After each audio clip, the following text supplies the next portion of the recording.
Hello, everyone. My name is Kristin Snowden. I'm a licensed marriage and family therapist in the state of California. And this is a webinar dedicated to all things relationships. I say it's all the stuff that we would have, should have, could have learned had we had the environment where we were allowed to learn. Instead, we kind of find our way through relationships and the messiness that often surfaces through trial and error and role models that just aren't that great at role modeling, quite frankly. Happy New Year. Today, we're going to cover what I feel like are the three categories of the heaviest hitters, the things that betrayed partners struggle most with when they're dealing with betrayal or addiction. And so I like to explain that, by the way, this is uncovering anything from a substance use disorder, gambling issues, pornography issues, all the way over to other process addictions like sexually acting outside the marriage, even down to just maybe a single affair, because it all is experienced in our body as betrayal. So I wanted to just say that I've spent like my life's work for the past decades been focused on educating the masses on addiction recovery and also infidelity recovery. I know that those two don't sound like they're related in any kind of way, but if you watch all my YouTube videos, you kind of start seeing the common themes that are involved in both those behaviors and choices. So working in treatment centers, I've become very passionate about educating on the causes of addiction, relationship crises, general unhappiness in life, depression, anxiety. But I've also been working with the people who love those people as well, the betrayed partners who find themselves kind of dealing with this new devastating reality that there's been these secret behaviors going on underneath them.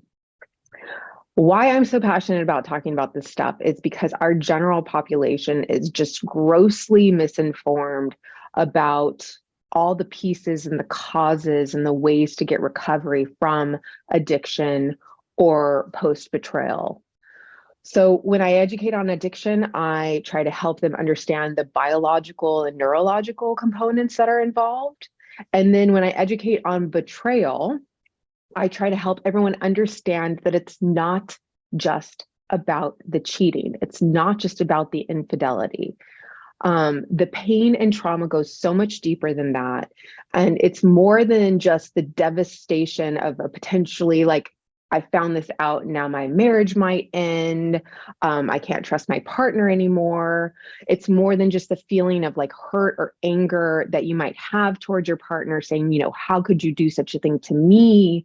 How could you do such a thing outside our relationship, behind my back, unbeknownst to me? So today, I hope that you're listening. This is not just for the betrayed partners. This is for those who might have been doing the behaviors outside the relationship, because it's really important that you realize I find these three heavy hitters when the betrayed partners are in states of struggle. You can kind of filter through and categorize them under one of these three categories. And these three heavy hitters are the betrayal trauma, so the trauma component, the way our bodies stored this traumatic event and how it continues to manifest and show up in our lives. The shame, so the shame story that we're constantly writing, usually often it's very subconscious.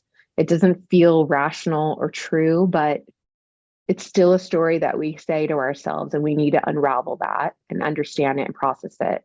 And then three, the grief and loss that we have to go through, that walk through and acknowledge to kind of get to the other side. So when partners are in deep struggle, you'll find that the struggles can tend to be under these three categories. So the more education I can provide you on what these three things are and provide you examples of how they might be showing up in your life, the more effective it's going to feel, the more empowered you're going to feel when you're trying to verbalize this to your partner, when you're in the recovery stage, or verbalize it to your therapist, or verbalize it to your kid's teacher when you're trying to explain, your coworkers, and try to explain why you are not yourself right now, why you're struggling so much. Again, you don't necessarily need to defend yourself, but I've learned that the general population makes lots of inaccurate assumptions based on lots of misinformation. So while you don't have to defend yourself, I think it really helps the people around you when you can explain these three things to them and they go, oh God, okay, that's what we're dealing with here. It's so much more than marital issues or a relationship crisis. So let's dive in. The first of the three heavy hitters is betrayal trauma. There are so many videos. If you type in Kristin Snowden betrayal trauma, you will see so many things where I get into the neurobiology of it, the therapeutic interventions, the science-based interventions you can use to try to unravel it. Because what is trauma? What do you need to know? Most importantly, is that trauma is another word for saying your body has wired itself. It has altered its wiring around something that happened in your life that felt very overwhelming. It does not need to mean that someone put a gun to your head and it literally was life or death. It can mean that. Obviously, your brain's going to record that as traumatic event and sear it in your brain. However, having your partner walk in and say, after 20 years of marriage, I'm going to be leaving you, or I don't want to be in this relationship anymore, your body will record that just as strongly as if you had a gun to your head. And there's MRIs that kind of prove that your body records it. Your brain's job is not to keep you happy or stable. Your brain's first and foremost job is to keep you alive. And so it is constantly scanning the atmosphere, your environment, I should say, looking for signs that you're unsafe. And it will record anything that remotely makes you feel like you can't make it. You don't know how to get through this. So what is trauma? I'm not going to go deep into this because I want to summarize all three quickly, which is anything where you feel the four C's: the loss of control, the loss of choice, the loss of context, and the loss of connection. So those would be loss of control. That's like the number one thing that causes your body to lose, to wire itself around something very serious. So let me say that again: to take an incident, to take an experience, sear it into your wiring, to have you have a very strong reaction from this moment going forth, because it wants you to remember this person's dangerous, this situation's dangerous, this could kill you. And it wants you to show up with hypervigilance, really strong adrenaline. And the unfortunate thing about it is that your brain, at least the survival part of your brain, just puts a general wide swath. The example I've used before is those giant Newfoundland dogs that look kind of like bears from a distance. They're like cuddly and cute and might like lick you to death, but they're not dangerous. But from a distance, your body might look at that and say, it looks like a bear. It's the color of a bear. It's moving on all four legs like a bear.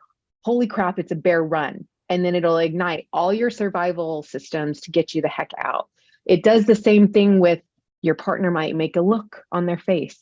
You might hear a song that's tied into the trauma. You drive down a similar street and it's all wired in to come up to keep you safe. So your brain survival system is not accurate. It's not built on keeping you sane. It's built and sane and high functioning and having complex thoughts and feelings and, this is who I am and these are my values and this is how I want to assert myself and show myself. It doesn't care about any of that. It cares about keeping you alive. And it records generally anytime you feel like you've lost control, lost your choice, lost your context, and lost your connection. And anytime you generally feel like you don't know how to get out of this alive. And so I just want you to note that betrayal is traumatic. Because what's happening is, remember, we're neurobiologically wired to connect with other people. It's an extremely vulnerable act to invite another entity, another like human species that we have no control over. They can think what they want, they can say what they want, they can feel what they want. I have teenage daughters, so I'm feeling that right now. But like, it's so vulnerable to love them and want to be loved and seen and protected by them, but wanting to love and see and protect them and build this life with this other wily thing called a human. But nonetheless, we are wired to do that. All of our feel-good hormones come out when we are doing it successfully, and all of our horrible, like wretched physical like feelings come out when we are failing at that. So betrayal is trauma because we have put ourselves out there with another human being. We've, if you're in a marriage, you've agreed. There's been either literal commitment through marital ceremonies or rings or promises that, we're going to be a team. I'm going to put us first. I'm going to think about you when I make decisions. And then suddenly you uncover that unknown addiction. Where's the money? The porn use has really gotten out of hand. Wow, the substance use has gotten out of hand. Holy moly, you were acting out with those women or men outside our relationship. I had no idea. Pull the rug from underneath you, and suddenly you're questioning everything, because that survival brain is just generally saying you can't trust that person. What else can't you trust? You made a bad decision with that one. Who else is lying to you? And who else have you put yourself around that you can't trust?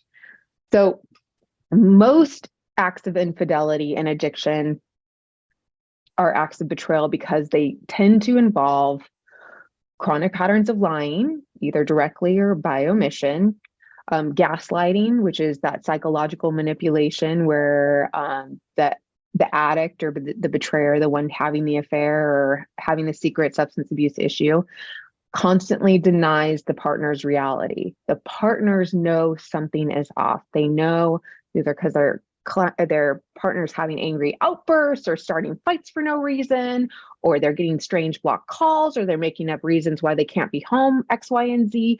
And they keep saying, what's going on? Something's going on. Why are you acting this way? It's not making sense.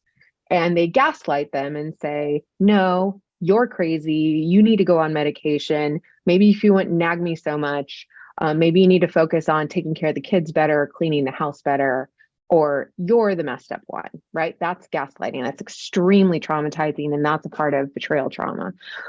Patterns of denial, avoiding responsibility. So no, we have marital problems because you've been unhappy for so long and you've had so many issues for so long. That instead of, or saying, gee, why are you upset? It's just a couple beers at night, or it's just, a couple hundreds or thousands of dollars that I spend on this hobby of gambling. Or, okay, yeah, I just came clean that I was cheating on you, but I won't anymore. I'll stop. It's stopped. Okay. So patterns of denying and avoiding responsibility and maintaining accountability, patterns of blaming the partner, patterns of being defensive, patterns of betrayed partners being chronically diminished, about their feelings, about what their needs are, about asking for things, about feeling sexual rejection, emotional abandonment, that this is too much, this needs too much, and there's something wrong with you, that you suddenly want to know where I am after finding out that I've been, every time I go on business travel, I've been having sex with prostitutes. And now you want me to drop pins wherever I am? That's just weird. Who asked that? Wait, you want to know my computer history? No, that's weird. Why? So lots of diminishing the betrayed partner's needs, patterns of going back on commitments and promises, patterns of constantly telling the partner that their gut feeling is off.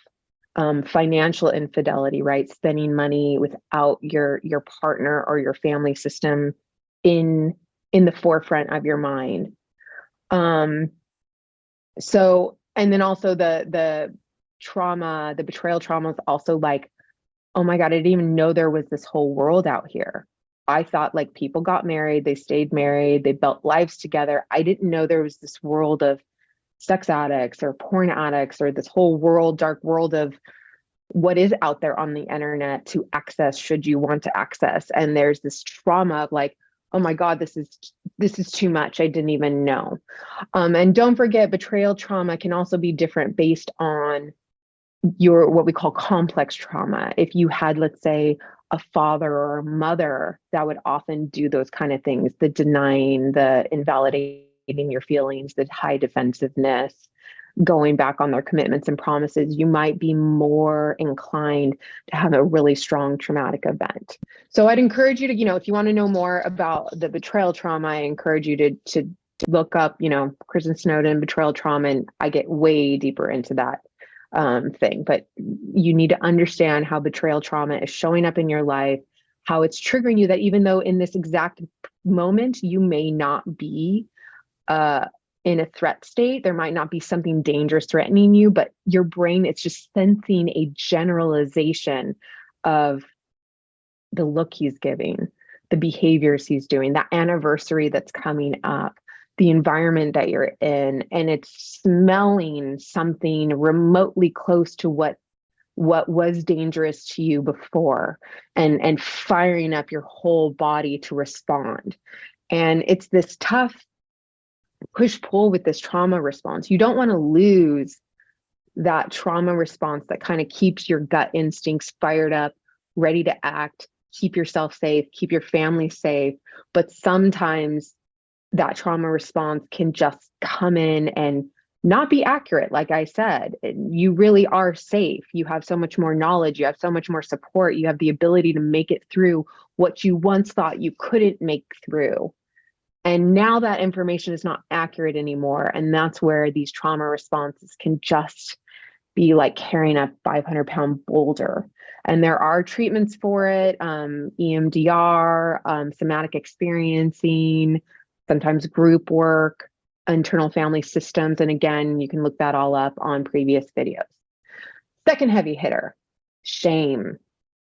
I, again, talk about shame all the time. You can look up Kristin Snowden shame, and I have a ton of videos on it. But the general situation is that often when I educate betrayed partners, when I do my groups on betrayal trauma and betrayed partners, I always cover shame because I know everybody is struggling with it. However, the most common response for betrayed partners is, I know shame's part of the addiction cycle. I know that my partner, when he or she is struggling with his acting out behaviors, or when he was in his acting out behaviors, was struggling with shame, but I don't understand how I have shame. I don't understand how, I mean, and the follow-up sentence is, I have nothing to be shameful about. So that's, what is it? Semantics, like wordplay, which is the word shameful does not equal shame, just like the word humility doesn't equal humiliated. They're two very different sets of words. So we experience shame. You don't have to have done something wrong in order to be in a state of shame, versus when I am shameful, that is often saying I am shameful about something that I did. So just be careful with that.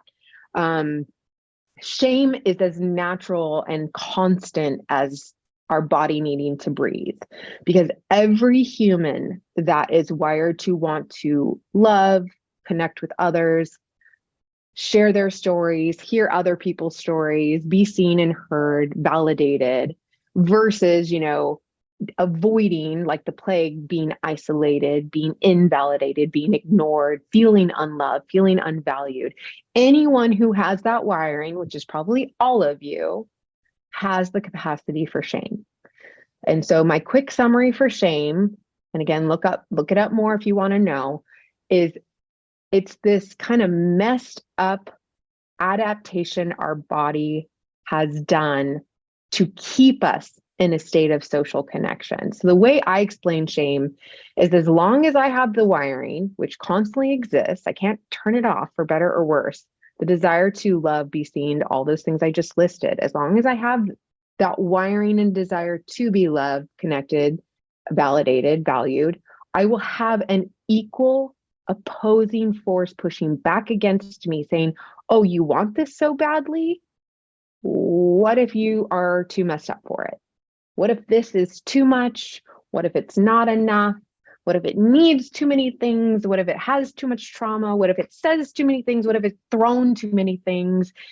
I don't know, Kristin. Are you worthy of love and belonging?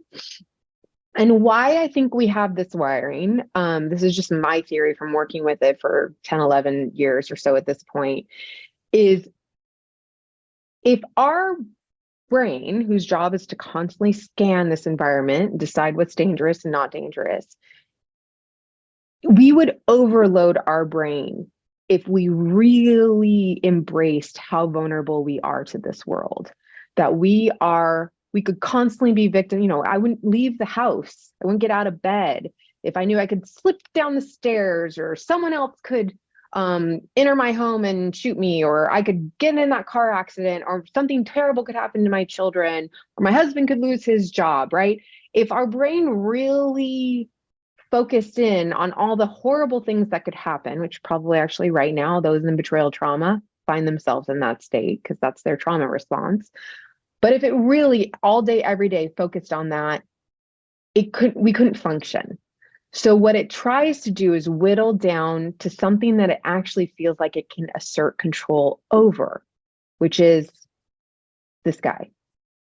So almost everything that happens in life, even though it's a quiet voice often, and it doesn't feel true and often feels irrational, so we dismiss it. Oh, no, it's not, whatever. I don't think that. I have nothing to be shameful of. I'm not the one who did the bad thing. Really, if we whittle down, there's a little voice inside that we must acknowledge and talk about and process, which is what all of these things are saying about you, the story you tell yourself about you. So a really great example when I was educating betrayed partners on shame is one of the betrayed partners said, well, I get really furious when I find out my husband's lying, and it just infuriates me, and I'm just getting so angry. He's in shame. I don't understand how I'm in shame. And I said, well, when you sit there and you're yelling at your husband for catching him in another lie, what are you telling yourself? Well, that I'm angry at him. I hate him. Why can't he get his shit together? Okay, but what is it saying about you in the situation? And she says, well, how do I put up with this? How pathetic am I that I keep catching him in these lies and I stick around? What is wrong with me? Oh my God, if my girls found out that I'm sitting here through this, being treated this way. Oh my gosh, if other people knew that I am sitting here with this man who keeps lying to me and the disrespect that I'm dealing with every day. There is always a shame story, ladies and gentlemen, always a story. And we have got to become more masterful at digging that layer deeper. It's not just about the content, right? That he was lying. That's the content of the problem. The context is the story that you are telling yourself about you. And it must be acknowledged. It must be a process, just like the third and final heavy hitter, which is grief and loss. I just posted a webinar on grief and loss. So again, you can look it up and I talk about it in much further detail. But there is so much grief and loss processing that must occur before you can get to the other side of this traumatic betrayal. Grief and loss is a deep sense of loss, something we knew, something we loved, something we counted on, something we believed in is now gone. It could be a person, it could be a belief system, It could be a tangible thing or an intangible thing. And we don't know how we're going to move forward now that it is not there anymore, because it was so central to our daily life that I'm not sure what life looks like without it. And that includes longing and yearning for something, community loss, right? Where you can just, maybe you didn't directly experience the loss, but there's a lot of community suffering about the sadness of stuff that's going on in this world.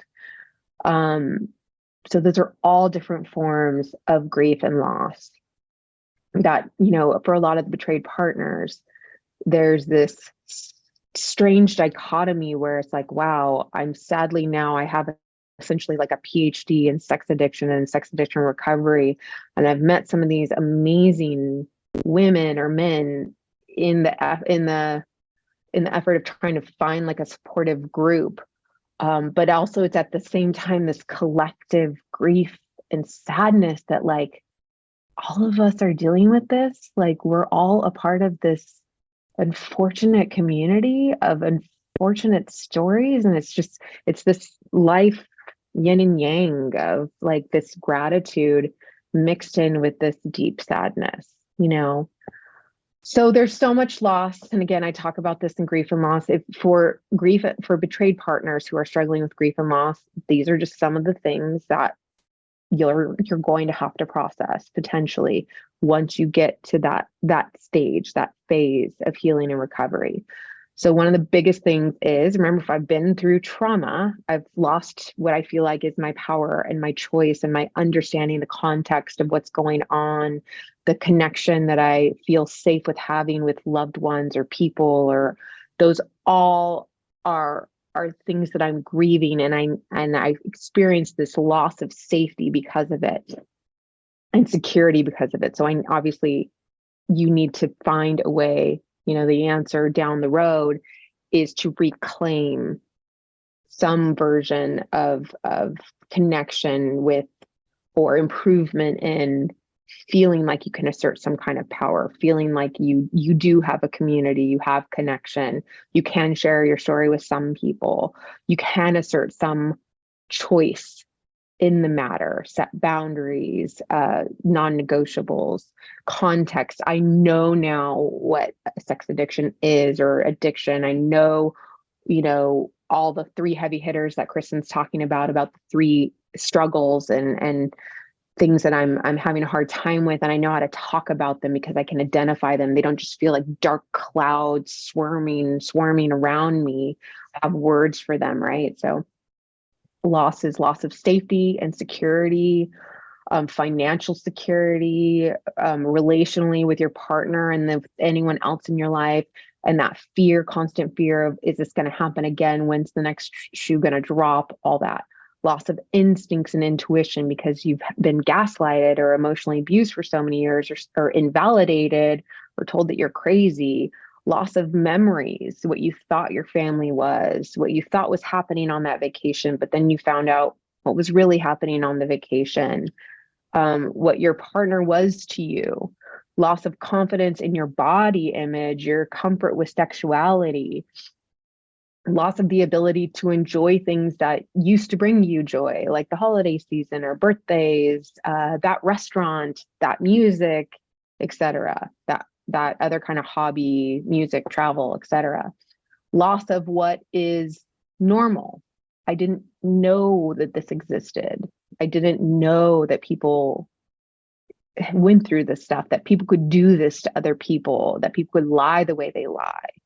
Loss of normal of how you might look to other people, if someone knew your story, really knew what was happening, how you would be perceived. Loss of, oh God, I always thought when like the S hit the fan, I'd keep myself together, or I'd be like, no, that's it. Pack your stuff up and get out of the house. I love teenagers or 20 somethings. They always say, oh, if my partner ever cheated on me, I would blah, blah, blah. And it's so black and white and so obvious. And I'm sure we've all said things like that. And then here you are in this moment, your nightmare, And holy geez, it's not so black and white anymore. It's very gray. It's very murky. It's very scary. And there's this grief that you thought you were this like really hardcore, badass, like black and white. I don't tolerate abuse. I don't tolerate these kind of things. And it's not so black and white anymore. And then loss of hopes and dreams. Now with the grief and loss, it's really important that you put words to it again. In my grief and loss webinar that I just did, I provided like a journal so you can kind of dive into it. I encourage it to be shared with other people. Grief kind of collectively shared helps with the healing, helps you kind of integrate it into your heart and brain and grieve it, but yet move through it. And there's more in those previous webinars. And then before I go to questions, because I don't want to forget, I want to let everyone know that I just created a new website. And so take a minute to go to KristinSnowden.com. And as a celebration or a launching event, I'm offering a coupon, $100 off my course with the coupon code New Year 100 for the relationship masterclass that I offer. But really, I just love for you to just check out the new website, the new resources, the new structure, give me feedback. And I'm looking forward to hearing your questions. But when you were talking about the yin and yang, I really do talk about there's such a paradox. And I was smiling when you're talking about the young people that, well, if that ever happened to me, I would just leave. And it's not that black and white. You're right, because there's this truth of, and I think it's the longer you've been with somebody, your reality is really shaken. You're going, was that really true? But then there's all of these moments and things that were really true. And then there's this really horrible, yucky stuff. So it isn't black and white. I was thinking with all of these, you can't you can hope for, but it doesn't happen. Like that I'm going to get through the betrayal trauma. I'm going to get through the shame. I'm going to get through all of this stuff. And the grief and loss, I'm going to do all of my work. And then it's all going to be perfect, because things are going to come back, circle around and poke you. Now, hopefully, as you've moved through them, and I always talk about it in that language, as you've moved through it, because you can't just shove it up in a shelf in the closet and, shove more stuff in the closet and go, yep, all done. I mean, it really is the process of moving through. And, you talked about, doing it in community, doing it with other people, like we were talking about doing these exercises and sharing them with others. Yeah, that reduces the shame, but it also helps, the burden shared is a burden lightened, that all of that. And it rewires your neurobiology to say, I can talk about this and other people can validate it and understand it. And this isn't as scary as it was when I was talking about it 6 months ago. Yeah. I mean, it's rewiring in the brain for sure. And that's so scary to be willing to take that little step and go, like, I'm going to share this with somebody, because again, that's, putting in that vulnerability out there of like, if I share this, will I be rejected? Okay. So we've got questions. All this wired stuff, even though you're an expert and know so much, I miss the part where you have to build a connection with self first and then build from there. Every webinar you repeat this other's connection, and it annoys me so much. Well, thank you for sharing that. But when I say the words like integration and connection, I'm actually talking about both, right? You, like I said, these webinars, you can't speak it to other people, to a therapist or to your partner. I'm feeling this. I'm going through this trauma. I'm going through this shame. I'm going through this grief period, without it first connecting to yourself.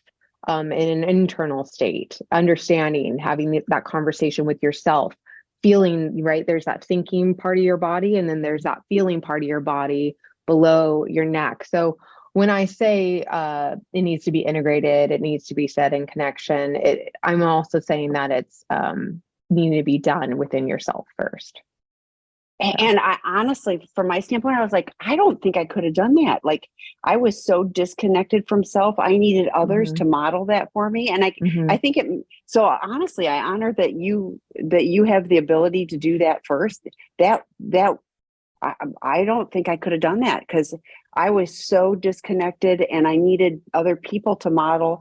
Like I couldn't have gotten into the, oh, I'm a person of value. I needed other people to help me understand, all of that. I was really shut down. And so Mhm. it was super important for me to connect with others. And then I was able to start integrating that into myself. And maybe, yeah, I mean, like I said, rock on that you're able to do that Yeah. from your standpoint first. I really needed others. For me, I know the most dangerous place is here, like in here, the space between there, the negative self-talk. As much work as I've done still comes up. So that validating my reality with other people, to me, I really have to lean into others, at times. So it's all of it, like if we are not fully integrated, with Mhm. others and ourselves, if we're compartmentalized, which addicts are, oh my goodness, we're so good at compartmentalizing and dissociating and stuff like that. So pulling all of those pieces together and being one authentic self with ourselves and with others is what the recovery journey, is about. So, but I'm Yeah, so and glad you're often here. it's only the sting of someone else saying something to you, right? Usually the addiction doesn't stop until someone else creates consequences for you for the addiction. Or just even as benign as I remember talking to a friend years ago, and she was upset about something her husband did, and it was focused on his behavior. And I was like, it sounds like you feel like your husband doesn't make you a priority. And she was like, no, Mhm. no, no, no, no, that's not it. I'm so angry he's doing X, Y, and Z. And then the next day she calls me and she's like, you're absolutely right. Mhm. I am angry that he doesn't make me a priority. Like all of these things he's doing are essentially telling me I am not the priority. And so that was done. She connected to it Mhm. internally because Mhm. of feedback given externally. But Yes. yeah, it can be done Yeah. either way. Yeah. Yeah. So, Really, there's, and I think that's the beauty of all of this, but it's also the challenge that it isn't like you do this and then you do that and then you do that and everything's all better. It really is, finding the tools that work for you to help you continue to move forward, on your path. So, okay, the next question. From a betrayed partner, what can help me rebuild trust in myself during the recovery process? With the grief, I can't seem to get anything done, and I've lost a lot of context who I felt like I was, a productive, bubbly, and outgoing person. mhm. It's Hear that so often. common.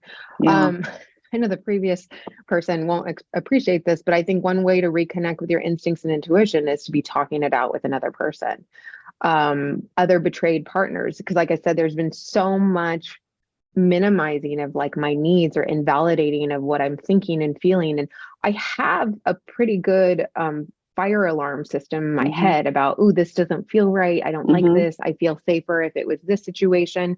But I've had an external source, i.e., my Mm-hmm. acting out partner, telling me that's wrong. It's absurd that I Mm-hmm. need that. That's weird. That's a strange thing to ask. What's wrong with you? So, a countermeasure to that is to be around other betrayed partners or people who specialize in this and say, hey, is it okay for me to for at least the next couple of months to be checking his internet history or checking where he is to actually confirm that he is indeed where he says he's going to be, or check in with his individual therapist to make sure he's showing up and working. So all those kind of things that you may instinctively say, I felt like I needed that, but then I had someone invalidating telling me that that was unreasonable. um, and then with the grief, I can't seem to get anything done, and I've lost a lot of context. I think it's kind of starting back and starting to list what was lost, Mm-hmm. right? The bubbly self, the outgoing person, being productive. And that's when you kind of start breaking things down to really tiny, attainable things. Productive. If I just get groceries this week, I'm going to give myself all the credit in the world. If I just get my kids out of the house and to school, I'm going to celebrate those kind of things. bubbly, outgoing person. You might not be able to be the person making all these jokes and sending all these funny memes and being hilarious like you were right now, because your brain's really busy just trying to keep you alive and safe and figuring out next steps. But when there's those tiny glimmers, those tiny moments where you are able to laugh, where you are able to watch something on TV that you found to be very funny, or something great you wanted to share with another person, is really revel in those tiny moments again, because that's a sign that your trauma response isn't 24/7, and a little part of your old self can come back again. Don't forget, an addict, a lot of the reasons why they've done what they've done is because they've not done the work to kind of become fully integrated within themselves. Say, oh, I have these feelings. This is what I'm thinking. This is what I want to do about these feelings.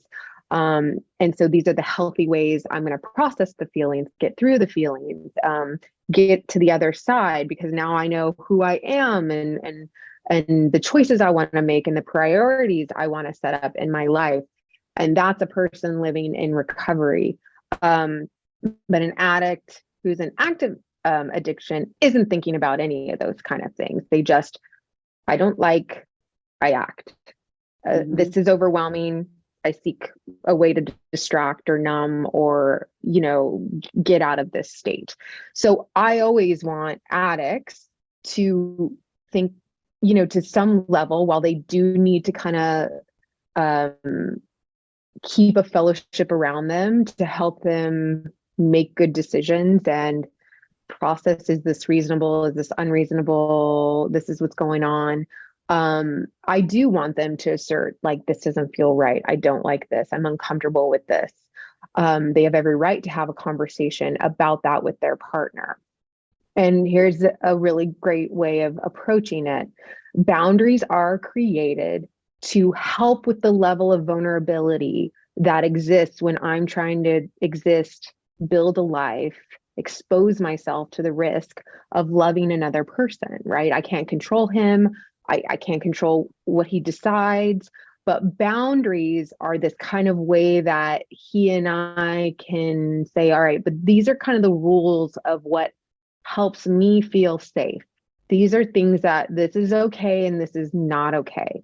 So whenever there's a boundary, like you're giving an example of lose 20 pounds, my first question would be, that really confuses me. How does me losing 20 pounds help you feel safer in this relationship? How is this meeting the need of us building trust or creating your willingness to be vulnerable? An example that reminded me is I had a client who was saying his wife wanted him to quit Diet Cokes. And he's like, that just seems really absurd. But when we got farther down the line of why Diet Cokes, it's usually, again, that's the content, stop drinking so many Diet Cokes. The real contextual thing was he would come home with such erratic emotion, and he'd come home and just like make our lives miserable, that I wondered if it was something going on with the 19 Diet Cokes he had in the daytime. I'm just literally trying to come up with, like, how can we create safety and peace and stability in our life again? And I wonder if he ate healthier and didn't drink, 19 Diet Cokes with a ton of caffeine, if that would lead to more stability. So when I see something like, when I hear a betrayed partner saying, oh, and you need to lose 20 pounds, I'm just like, I wonder what story she has around the 20 pounds, he or she, I don't know if the gender.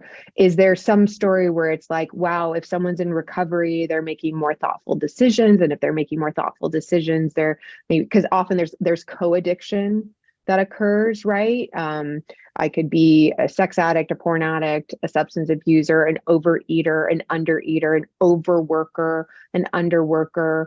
And it's oftentimes betrayed partners will be asking for something in that co-occurring addiction thing. And so it's really important to follow up that boundary to say, I need more information. How is this contributing to you setting some kind of boundary or consequence structure that helps you feel safer? how does me losing 20 pounds make you feel safer? What's going on there? All this stuff is always about, like I said, these three categories. There's some kind of trauma response happening, some kind of shame response happening, or some kind of struggle in the grief and loss, like the struggle with letting go of something that is gone or no longer in existence and trying to replace it with a new reality. So that's a really great way of kind of, okay, which category is this in right now? Yeah, like welcome to life. Yeah, those are master ninja relationship skills that I still try to remind myself. Anytime my partner is acting in a way that I would rather not have him act because I want to control everything and I want it to go exactly the way I want it to go, it can always go down to an issue of safety. They're telling themselves some story, there's some kind of fear, there's some kind of issue going on, and I don't hear it that way. But God, how different our relationship would be if every time my partner was struggling and I'd be like, you look unsafe. How can I help you? That's your first go-to, isn't it, You look Kristin? like you're having a hard time. How can I help you? Yeah. We should practice that. Like I'm gonna all write day, that down. every day I in know. life. I'm gonna Like write the that really down. mean lady in the grocery store. You just like, you look like you're feeling really unsafe. How can I help you? I honestly, that I don't go to say that, but like I look at people, I try to, because I go, whoa, and then I go, wait, that person's probably having a really bad day. Sure. And if I can even just smile, like it shifts it for me rather than being this judgmental, what is wrong with you? You're taking up space in the grocery store, you know? Yep. Like it just changes it. Like I have no control over anybody else, but I can control how I act and react. And I don't want to be mad at the mean person in the grocery. I mean, who knows what just happened in her life, you know? So yeah. So I'm gonna work on practicing more of that. You look really unsafe. If you feel like you're having a negative feeling, can I be supportive? So I promise I'm gonna practice that. But not more. too nice, because then you could be patronizing. No, I don't want to be like, no. But sounds like you're having a hard time. How can I help you? Yeah. Thank you, Kristin. It was great to see you. Bye, everybody. Thank you. Happy New Year, everyone. Thank Eddie you so much. Caparucci's on Fear is next week. Join us.